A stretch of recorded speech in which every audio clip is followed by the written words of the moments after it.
Thank you. And I'm really excited to be here today. This conference has been really interesting and inspiring, and I'm hoping that a lot of what I talk today in my 12 minutes will sort of tie back to some of the themes we've been hearing from the other speakers. I'm going to talk about something a little bit different than the previous speakers on this panel, which is thinking about genomic data and empowerment.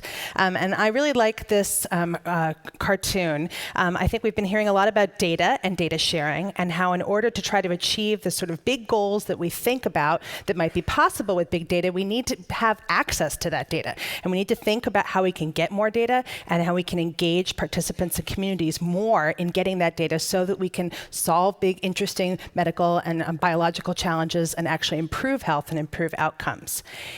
And I think the traditional model of data sharing, which a few of the speakers have alluded to, has been sort of a very narrow portal of data sharing, narrow and restrictive in terms of researchers sharing data with each other, even though I think NIH has tried to alleviate that. There's still significant challenges. Narrow portal model in terms of researchers or clinicians sharing data with patients, and also challenges in healthcare institutions sharing data with researchers and with patients in some situations. So I think that's kind of the world that we've been living with up to this point.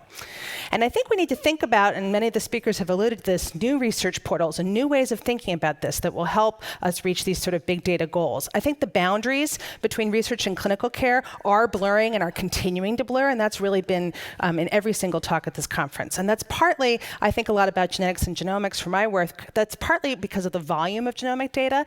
It's partly because of the need for large and diverse patient population samples, which several speakers have talked about. And it's also the need for deep data, some of the data that can be measured by some of the technologies that have been talked about in this panel and some of the other talks earlier today. And I think one of the points I hope to convey to you through the talk today is that I think big data for research will increasingly come directly from patients themselves, and in ways that maybe we haven't traditionally thought about it in the medical research enterprise. And I think it's going to be Not Your Parents' research model. This is the Stanford band, which some of you probably know is Not Your Parents' marching band. And I think we need to think differently about how these new research models will change the who does research, the who is involved in research, and increasing the scope of the kinds of patients that are involved in research and populations. What research questions get asked? How can we ask different questions than we're able to ask right now?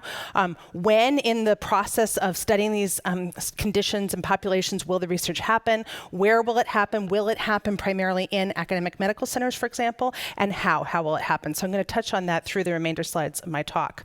And I'm going to tell you 3 stories today that I hope illustrate sort of genomic empowerment specifically, and how patient control of data can actually transform research.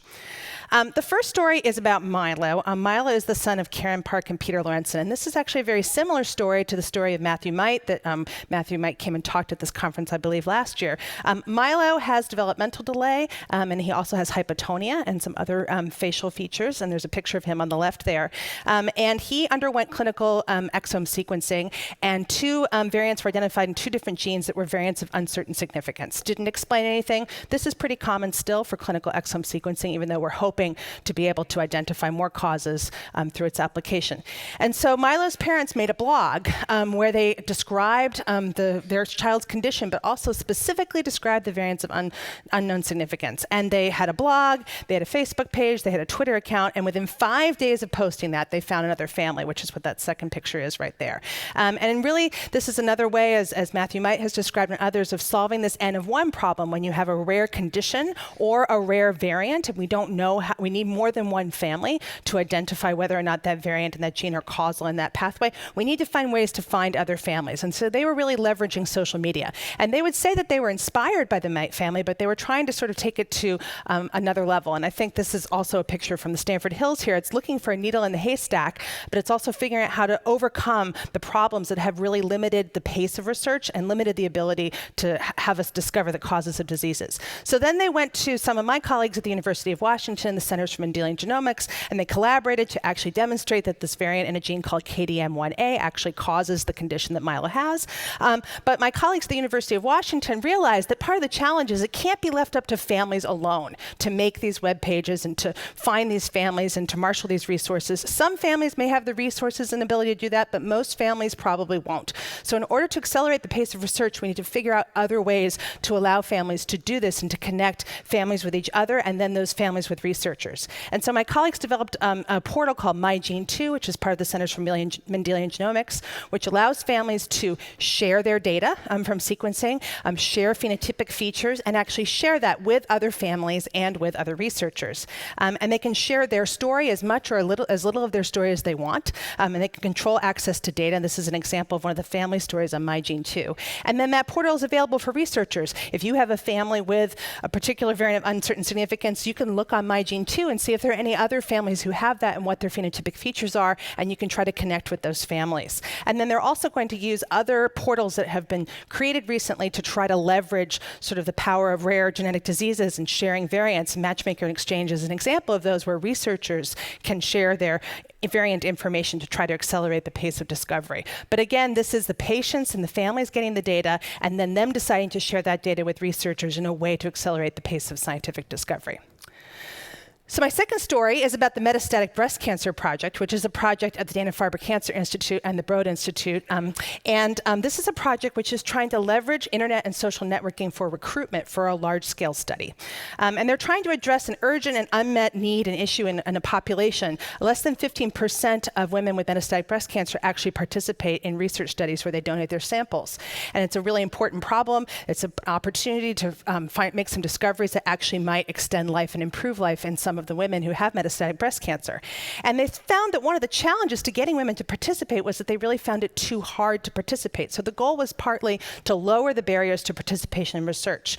And on their website, they have this quote, which is, "Today, very few patients contribute their tumor samples and clinical data to cancer research, largely because they do not have a way of doing so." And they want to lower those barriers and increase participation, which I think is a theme that Dr. Hudson talked about and that others have talked about in this conference. Like some of the other examples you've heard about, they really tried to partner with patients and patient advocacy groups from the start. And they really want patient feedback, not just at certain stages, but at every stage of the research design and research implementation. And Corey Painter, who's one of the co-PIs of the project, said, "We wanted to build it lockstep with the people who are the biggest stakeholders, the patients themselves." And one of the patients, there's an interview with her on one of the articles about this project, and she said, "I feel like I've been given some level of control over my destiny by being able to participate." And I think that level of control and involvement and engagement is part of what makes patients and populations want to share their data, want to examine their data on their own and be engaged with their healthcare, but also really be engaged in research. And if you look at their Twitter account, you can see there are all these pictures of women getting their kits to submit their samples. And so here's a picture of one of the women saying, "Count me in," which is the name of the button that they click when they sign up and give their information and also give permission to get their medical records shared with the study. And this is also a tweet describing the project itself and describing the different stages of the project. You probably can't see it, but describes consent, data collection, and medical history and so forth in a tweet. And I think, we all still live in a world in which the informed consent process and forms are quite complicated, but making things simple enough that people can learn about a project through a tweet, I think, can really enhance participation. And this is a graph and a map from the Metastatic Breast Cancer Project, and you can't probably see it, but the line going up to the right is the recruitment and enrollment numbers. They now have about 1,800 women enrolled just since the project was started in the fall, and the red lines are the different Facebook posts, Twitter posts, articles in major news outlets, and you can see that there's a direct correlation between the way they've been able to leverage social media and their recruitment. And then you can see in the map that they've had recruitment from all throughout the United States. So they've really been able to enhance the number and the kinds of participants that they've been able to involve in the research. So the third story I'm going to tell you about, Dr. Hudson mentioned briefly before, which is this very recent story about the ACLU filing suit against Myriad again on behalf of 4 patients who had their BRCA1 and 2 genes sequenced by Myriad as part of their care and wanted access to all of their genetic information. And they asked Myriad for it, and Myriad said no, and said that under HIPAA they did not feel that they were obligated to give that information back to the patients. So ACLU prepared to sue, and then actually the day before they filed the suit, Myriad gave the data to just those 4 patients, but didn't actually change their policy about what they think they need to do in terms of data. And this is one of the 4 patients who's part of the lawsuit, Rooney Lamari. And she said some quotes which I think are really relevant to the themes I'm trying to tell you about today. She said, "I care deeply about patients being able to access their own genetic data to make the best decisions for themselves. A laboratory shouldn't be able to stop me from accessing my own data to share with researchers who could be reaching a deeper understanding of these genes." And then she makes another really important point about her identity as being a racial ethnic minority. And she said, "I know there's less data out there on people who are racial minorities. It's important that there be responsible public sharing of data so that everyone who gets genetic testing receives the best medical interpretation possible." So I think this is, again, this example of empowerment and genomic empowerment.